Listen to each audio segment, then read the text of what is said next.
All right, so the absolutely expected, from literally 10,000 miles away thing happened. I think we all expected this since like 2020. We've seen this coming, possibly even before that. Donald Trump has announced that he will be running for president once again for the 2024 election. I think we all saw it coming. I think we all knew that I think even when Donald Trump won in 2016, we knew that if he lost in 2020, he'd run again in 2024. He's not the kind of guy that can take a loss sitting down. He is very petulant, very egotistical, and he cannot handle the idea of America rejecting the concept of him being the best possible leader for it. He will come back and he will run until he is no longer capable of running for president anymore. He recently announced his running for president at a big event. And we're going to watch a little clip show of that event, not the one that you might have already seen. You've probably already seen his, full announcement where it's just him talking. I know that Vosh covered it. I know a few other people have covered it. We're not going to be watching that. We're going to be watching an edit that puts together coverage of that event alongside parts of the speech and other views of the event. Because let's just say just watching his speech doesn't get across the state of Donald Trump's campaign or his chances with his campaign. You see, I'm of the opinion that the Republican Party has doomed itself. I made a video about it, or did a segment about it not too long ago, but the conservatives have always been fundamentally doomed. They can't win. At least they can't win permanently. There will simply always be groups of people who want rights. Like no matter how much the right is able to win, there is always going to be gay people, women, people of color, etc., who are not going to be okay with having their rights taken away from them. And that means the right will never be able to have uncontested domination. I think that's something that everybody agrees is the truth. However, what I mean more so is that the right can never win long term. At least I don't think they can anymore, not with the age of the internet coming about. Something I've noticed as a pattern, not only in my radicalization and de-radicalization, but in the radicalization and de-radicalization of a lot of other people that went through what I did, is a misperception of the state of real-world politics. Conservatives, for a very long time, have skated by on the idea that the right is not in power and that they are the underdog being oppressed by the left, which is forcing their way of life onto others, and so on and so forth, right? And, they're convinced the SJWs want to destroy what they love, and they end up siding with the right. But eventually, the right comes into power. Eventually, the propaganda does work, and the populism does work, and the right gains power. And immediately they start making life miserable for not only the people that they claimed they didn't actually hate. Trust me, we're not actually racist, we're not actually bigoted, we're not actually homophobic, we're not actually transphobic, we're not actually sexist, we're not actually whatever. That, all of that falls to the wayside the second they take power. They actually start doing the things. Not only that, but very quickly, they start proving how bad they are when they are in power. Even to the people that aren't affected by their policies, it just becomes undeniable, right? Don't you remember back in the Gamergate era when conservatives and chuds and anti-SJWs, etc., would just point to one law in America that says that systemically says that black people are to be treated differently than white people in a negative way. Point to one law. Name one law. Okay, do you guys remember that? Name one law that's anti-LGBT. They literally have gay marriage now. How can you... There's gay marriage now. How can you say that it's unequal now? Trans rights? What trans rights? What rights don't they have? How many times have you heard that? Hypers in chat, if you've heard one or more of those talking points.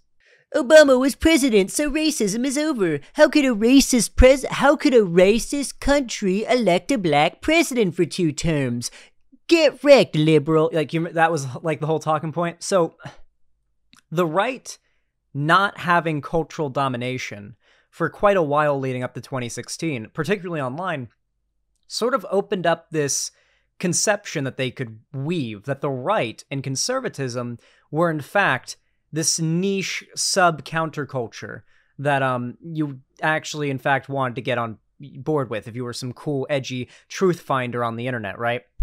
And a lot of young people who were not around to witness what it was like when Bush was president, or even like going back to like obviously like Reagan or anything like that, or any other Republican president we've had. Like most of these Zoomers weren't even like alive, or well, they were alive, but they weren't really there. You know, they weren't paying attention to politics or following it in any real capacity until after Obama or during Obama.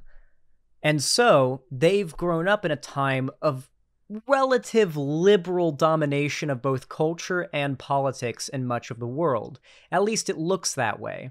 And so you have this, the right was able to put up this front of, we are the downtrodden underdog and we are rising up, rise with us, rise with it, right? Like that was the sort of talking point.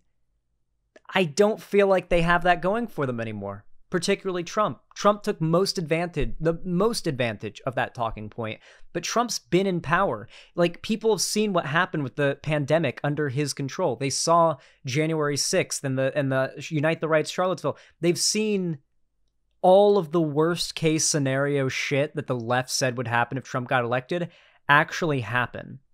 And it's preserved forever on the internet and memeified. I don't know if Trump has the ability to fool enough well-meaning people anymore to win an election. He barely won the last one. The one that he lost the last one, sorry. The one he did win, he barely won. He didn't win the popular vote. His reputation is worse now than after that. I don't know if he could pull it off. I think he looks even worse even after, you have to remember, there was also 2020. And he almost won to some degree. Like, there was a chance he could have won in 2020. Even though Biden won by a pretty comfortable amount, Trump could have still pulled through in some reality that isn't too insane. But I think his chances are even worse than 2020. 2020 was before January 6th.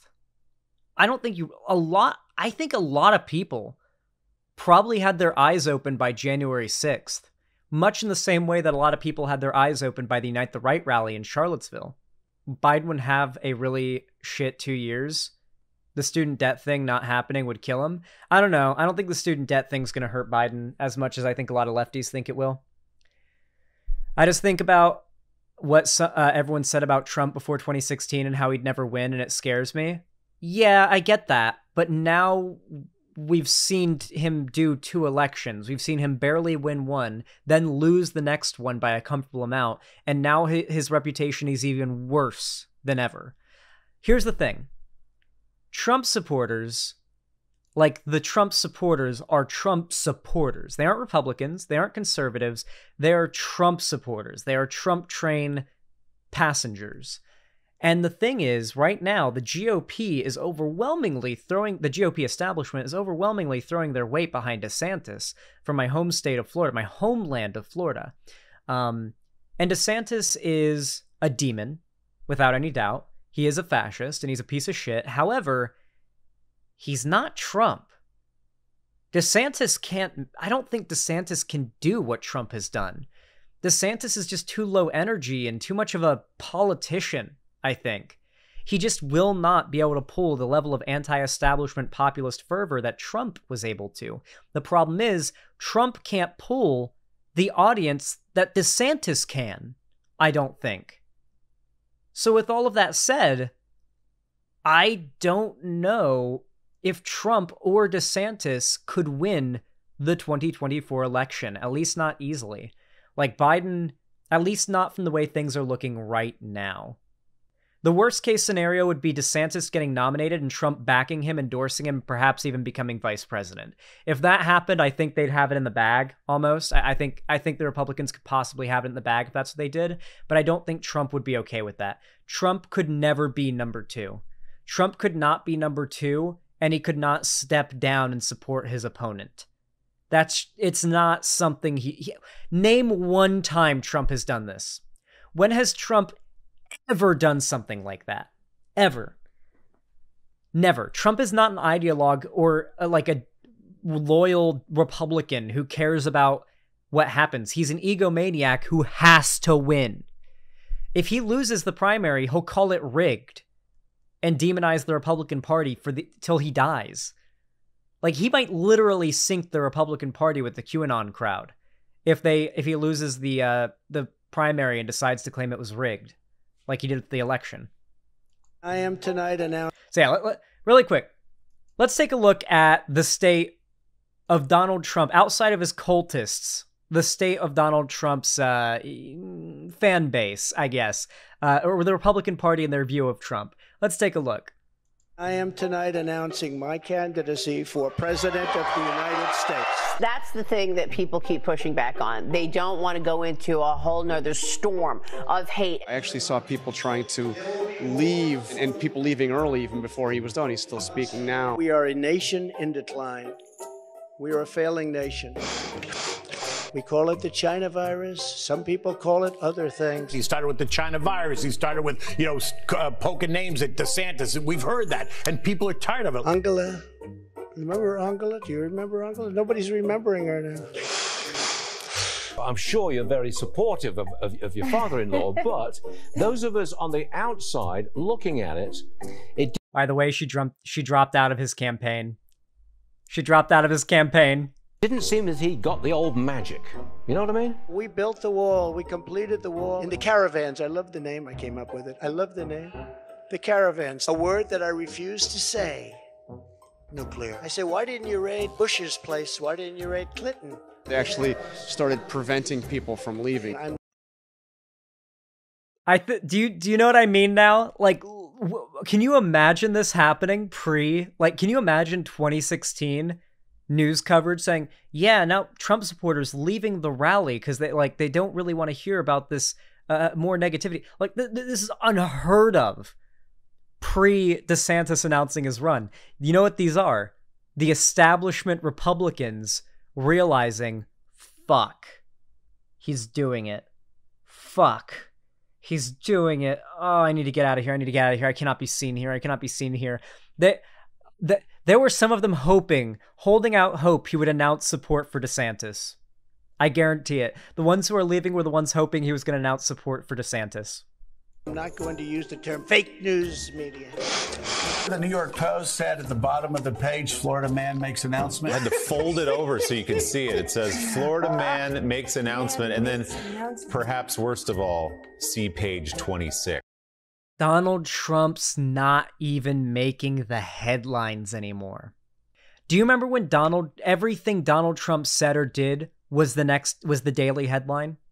Now they say Florida man makes announcement, see page 26 to find out about Trump announcing his running. It's almost bleak, isn't it? How fast the Republican Party threw away their puppet for a cleaner one. Donald Trump has too much dirt on him. The Republicans, he's a sinking ship. The Republicans know it. The GOP knows it. They're ditching him. But in the process, they're also losing the massive cult of personality that Trump built and allowed the right to actually have a second wind off of. And I think they may be going back to the GOP of like the George Bush era. The era that lost to Obama. Like the definitive liberal, you know? Like, and this will not be good for the Republicans. It will not be. Basically, I think the Republicans are fucked. Unless Trump fully backs DeSantis in the most nightmarish alt world possible, which is really unlikely, I really think the Republicans are kind of fucked here. And I don't know why. I do. I think the Republicans kind of have themselves fucked in the long run here. Or at least in the short term, sorry. Like, unless things change massively by the next election, I don't know. You have to consider, we got 2 more years, too, till that happens, right? Like, these Andrew Tate fans, like these 18, 19-year-old voting age Andrew Tate fans, they're going to be in their 20s, and they're going to probably have lost their virginities and grown up a bit, gotten their first job, moved out of mom and dad's place, gone to college maybe, started to live lives, social lives, working out, getting involved in sports. They're not going to be watching Andrew Tate on TikTok, and they're going to be living their lives, probably getting much more educated and left wing, entering college. Like, you got to understand that, like, I think if you look at the trend, the political trend going back, it really looks like we're seeing right now, I think we're in the peak of the right-wing domination of culture and the internet that I've been warning about for literally years. And I think it's only going to be downhill for the right from here. I think we're in the peak of it. I think it's going to plateau off. And I think we're about to see the downfall. I think it's going to be the downfall of Trump. I think it's going to be the downfall of the GOP. And I think it's going to be the downfall of Elon Musk. I think those three big things are going to bring about another couple years of left-wing cultural dominance online. Just because these events are going to be so fresh in the minds of everybody. Yeah, Elon is just taking L after L at this point. Like, Elon Musk's reputation is nosediving. Like, every day, there are more people who are once Elon stans or were, like, somewhat positive towards Elon that now do not like him. Like, and it's only going to continue to get worse the more Elons in the public eye.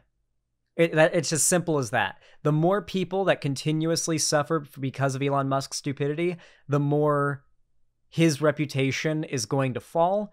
And what's really going to do it is when we pass the threshold of videos criticizing Elon Musk are now more financially profitable and drive more clicks than videos dick riding him. Right now, we're still at that point where, like, videos that are like, Elon Musk announces new big... Like, that's still, like, the clickbaity, money-driving thing to make. Pretty soon, it's going to be, like, how Elon Musk scams his fans, or Elon Musk, the fraud exposed, is going to be the big, like, click-driving thing. And when that happens, a lot of the things that Elon Musk has peddled, conservative propaganda, the tarnishing of his reputation will by extent tarnish those talking points and those positions. This has happened so many times before to countless right-wing figures, and it has had this exact same outcome. I'm just kind of reading the writing on the walls at this point. I'm not claiming to predict the future or anything like that. Just judging off of the past trends, the past patterns. That's where I'm predicting things are headed. Man, culture wars are so fucking stupid, not disagreeing though. They are very stupid, but unfortunately, and I think we have to acknowledge this at this point, the internet culture war dictates real life politics now. It sounds silly, but do you guys remember when drag queen story hour groomers were just the topic of Blair White videos? Do you guys remember those days? When the only people complaining about that shit was like Blair White and Ben Shapiro? And now it's like they're passing bills because of it. Remember when cancel culture was that thing that right-wing YouTubers complained about when they got banned for saying the N-word? And now they talk about it in our fucking capital. Do you guys remember when the term woke was like an anti-SJW, like anti-feminist compilation word? And now it is like the go-to word to describe the left by the average Republican politician. Literally 3 years ago, these were the internet words that like exclusively we knew about. Like, I'm sorry, these were words and terms that if you said this to the average person on the street or even who knows about politics, they'd be like, what the fuck are you talking about? Because it was that niche and centered around internet politics, like this side of internet politics. Now it is these are key buzzwords in our halls of law. I'm sorry, but this whole internet culture war stuff, as stupid as it is also very important. Here you go, clip of prediction. I think if you look at the trend, the political trend going back, it really looks like we're seeing right now, I think. Good job holding on to that. Can you guys show... I want you guys to dig up one of those clips from like 2019 where someone in my chat would ask me like, hey Zan, why do you talk so much about trans rights? It's kind of weird. You're a cis straight guy. I mean, what do you like? And what's the deal with that?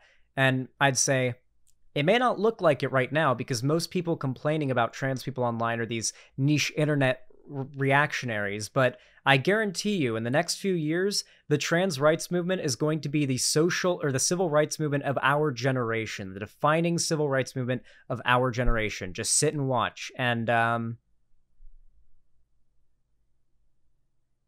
someone find the clip of me saying that, please. Politics is dumb but very important. Vosh. True. Very good, very good quote. Zan never missed. True. And it's not like predicting the future or anything. It's just kind of knowing how these things tend to work. Regardless.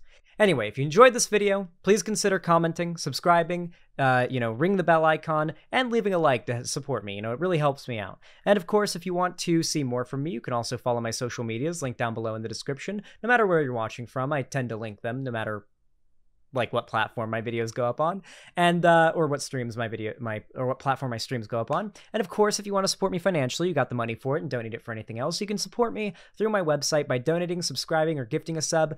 Yeah, you can also support me through YouTube, Twitch, Streamlabs, Stream Elements, and Patreon. Thank you so much for watching, no matter how you support me, and have a good one.